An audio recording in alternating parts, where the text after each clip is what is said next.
লা লা লা, বলটা কত সুন্দর ড্রপ খাচ্ছে। মা বারণ করেছে ঠিকই, কিন্তু মা তো এখন রান্নাঘরে, একটু খেললে কিচ্ছু হবে না।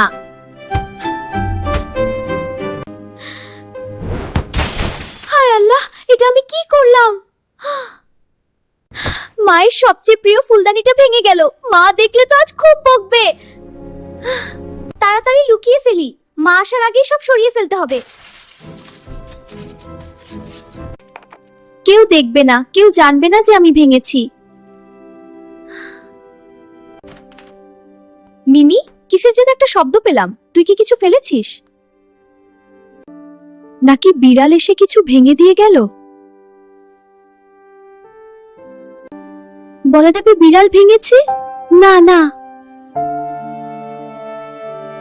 ম্যাম বলেছেন সাহসী বাচ্চারা কখনো মিথ্যে কথা বলে না, মিথ্যে বলা মহাপাপ।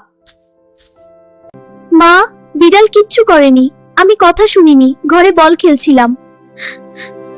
মা, তাই আমার হাতে লেগেই ওটা ভেঙে গেছে, আমাকে মাফ করে দাও।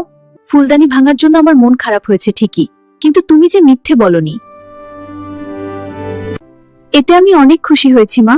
সাহসী মেয়েরা সবসময় সত্যি বলে। বন্ধুরা, তোমরাও কিন্তু ভুল করলে কখনো মিথ্যে বলবে না। আমার মতো সবসময় সত্যি কথা বলবে। Bye bye.